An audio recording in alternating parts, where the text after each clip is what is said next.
আসসালামু আলাইকুম everyone, welcome to my channel সাইনাস মম। সবাই কেমন আছেন? আশা করি সবাই ভালো আছেন। আমিও আলহামদুলিল্লাহ ভালো আছি। তো চলে আসলাম নতুন একটি ব্লগ ভিডিও নিয়ে। আশা করি আপনাদের কাছে ভালো লাগবে। তো আজকের ভিডিওটি আমি সকালের নাস্তা থেকে স্টার্ট করেছি। তো সকালে রান্না করেছিলাম এই লেটকা খিচুড়ি, অনেকে এটা পাতলা খিচুড়িও বলে। তো কার কার এই খিচুড়িটা পছন্দ অবশ্যই কমেন্ট করে জানাবেন। আমার তো ভীষণ পছন্দ। এই শীতের সকালে এই খিচুড়ি হলে পুরো জমে যায়, যদি সাথে থাকে আচার তাহলে তো কথাই নেই। তো নাস্তা করার পর ঘরের কাজগুলো গুছিয়ে নিচ্ছিলাম, তারপর বারান্দার কাপড়গুলো আনতে চলে গেলাম, গুছিয়ে রাখবো।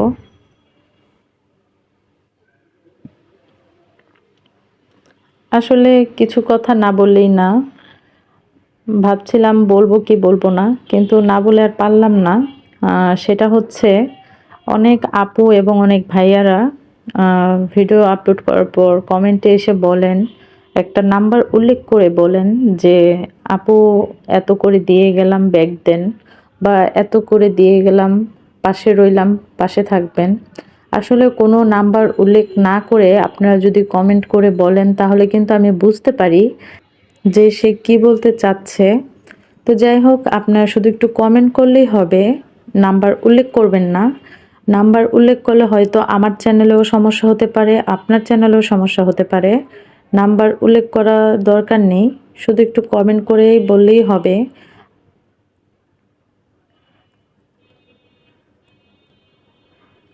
আপনার কেউ কিছু মনে করবেন না, কিন্তু এই কথাটা বলা জরুরি ছিল। আমি এর আগেরও একটা ভিডিওতে কিন্তু অলরেডি বলেছি যে আপনারা কেউ নাম্বার উল্লেখ করে কমেন্ট করবেন না।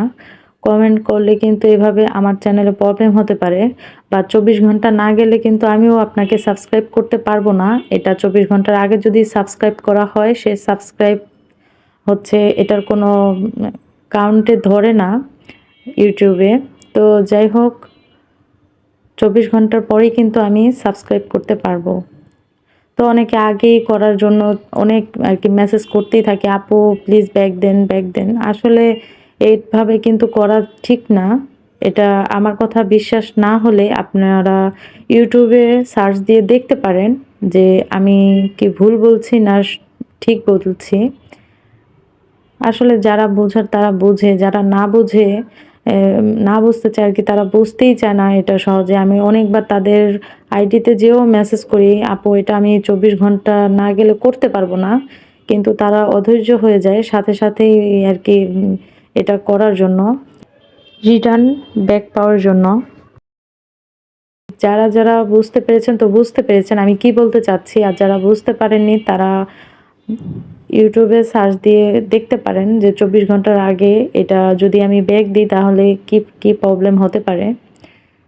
তো যাই হোক, এই যে ঘরের কিছু কাজ গুছিয়ে নিচ্ছিলাম রান্নার আগে, কাজ গুছিয়ে তারপর রান্নায় চলে গেলাম। তো রান্না করব আজকে যে টুনা মাছ একটা ক্যান, এটা আমার চাচু এনে দিয়েছিল আমাকে, বাইরে যখন ঘুরতে গিয়েছিল দেশের বাইরে, তখন এটা নিয়ে এসেছিল। তো রান্না করার হয়নি, ভাবছিলাম যে আপনাদের সাথে শেয়ার করব যেদিন রান্না করব। তো এই যে আজকে রান্না আর আপনাদের সাথে শেয়ার করে দিলাম।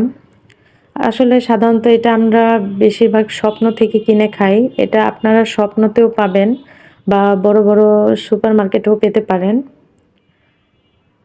তো এই যে আমি ফার্স্টে পেঁয়াজ দিয়ে দিলাম, পেঁয়াজটা একটু হালকা ভাজা হলে আমি এটার সাথে এই আলু কুচি কুচি করে রেখেছি এটাও দিয়ে দেব। তো আমি এটা আলু দিয়েই রান্না করি, অনেকে আলু ছাড়া শুধু পেঁয়াজ দিয়েও রান্না করতে পারেন, পেঁয়াজ দিয়েও খুব মজা হয়, কিন্তু আমার আলু দিয়ে বেশি ভালো লাগে, এটা যার যার রুচির ব্যাপার। তো যাই হোক, এই যে ভেজে নিচ্ছি আলুটা, পেঁয়াজের সাথে সুন্দর করে ভেজে নেব। এটা হালকা একটু ব্রাউন কালার হয়ে আসলে আমি এটার সাথে একটু হলুদের গুঁড়ো, একটু মরিচের গুঁড়ো অ্যাড করে দেব, কারণ এটার কালারটা আর কি সাদা সাদা হবে তা না হলে, আর এটা একটু হলুদের গুঁড়া দিলে কালারটা একটু সুন্দর আসবে, এজন্য দেওয়া। অনেকে চাইলে এটা স্কিপও করতে পারেন।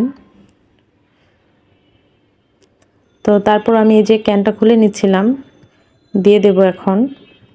অনেকে ক্যানের ভেতরে যে এই যে তেলটা থাকে অনেকে এটা ফেলে দেয়, কিন্তু এটা ফেলে দিলে আমার মনে হয় ভালো লাগে না। তো অনেকে ফেলে দিয়েও রান্না করতে পারে, আর অনেকে এটা দিয়েও রান্না করতে পারে। আমি এটা দিয়েই রান্না করি, আমার এটা ভালো লাগে। তা না হলে এটা ফেলে দিলে স্মেলটা থাকে না বেশি। তো এই যে ক্যানটা যখন খুলেছি, খোলার পর যখন এই যেটা আমি দিচ্ছিলাম, তখন দেওয়ার পর কিছু ক্যানেও লেগেছিল। তো সেটা আমি হাত দিয়ে নাড়া দিয়ে দিতে চেয়েছিলাম, কিন্তু তার সাথে সাথে আমার হাতটা কেটে গেল। এটা খুব ধারালো ছিল। তো এর আগেও এরকম হয়েছে, আমি রান্না করার সময় এটা যখন এরকমভাবে হাত দিয়ে নাড়া দিয়ে দিয়েছিলাম, আমার তখনও হাতটা কেটে গিয়েছিল, আমার খেয়াল ছিল না। তো আপনারাও সাবধানে করবেন এটা। তো এখানে তো এক্সট্রা কোনো হলুদ মরিচ বেশি অ্যাড করা হয়নি, তার জন্য এটা ঝালও খুবই কম। তাই আমি কিছু কাঁচামরিচ বেশি করে দিয়ে দিলাম, যেন একটু হালকা ঝাল ঝাল লাগে। তো এটা খুবই টেস্টি হয় যদি এভাবে আপনারা রান্না করেন। তো আমি তো এটার সাথে কোনো এক্সট্রা পানি দেইনি, কিন্তু ভেতরে ক্যানের মধ্যে লেগেছিল কিছু মাছ, এজন্য আমি এটার মধ্যে পানি দিয়ে নাড়া দিয়ে দিয়ে দিলাম। আর এই মাছটা যেহেতু সামুদ্রিক, এটার মধ্যে লবণের পরিমাণ একটু থাকে, তাই আমি সবার শেষে, রান্নার শেষে আপনার খেয়াল করবেন, আমি কিন্তু শুরুতে কোনো লবণ অ্যাড করিনি। এই যে রান্নার শেষে যে আমি অল্প পরিমাণে লবণ অ্যাড করেছি, কারণ এটার মধ্যে কিন্তু লবণ থাকে। আপনারাও খেয়াল করবেন এটা রান্না করার সময়, তা নাহলে লবণ বেশি হয়ে যেতে পারে। তো আমি যে প্রসেসে রান্না করেছি, এভাবে রান্না করে খেয়ে দেখে আমাকে কমেন্ট করে অবশ্যই জানাবেন এটা কেমন লেগেছে আপনাদের কাছে। আমার কাছে তো খুবই মজা লেগেছে। এই যে এটার কালারটা দেখুন কতটা সুন্দর হয়েছে, আর এটা টেস্টও খুবই মজা ছিল।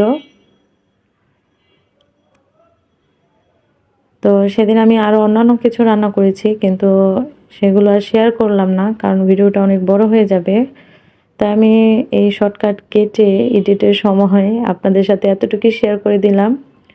এই যে খেতেও বসে পড়েছি, আর টেস্টের কথা বলবো না, তা তো আর হয় না, রান্না করলাম যেহেতু। তো এটা টেস্ট করেও দেখেছি, খুবই মজা হয়েছে। তো আমার ভিডিওটি যদি ভালো লেগে থাকে আপনাদের কাছে, অবশ্যই লাইক কমেন্ট করবেন, শেয়ার করবেন, সাবস্ক্রাইব করতে ভুলবেন না। পাশে থাকা বেল আইকনটি অবশ্যই ক্লিক করে দিবেন, যখনই আমি ভিডিও আপলোড করব আপনার সাথে সাথে পেয়ে যাবেন নোটিফিকেশন। তো যাই হোক, আজকে এ পর্যন্তই। আল্লাহ হাফেজ।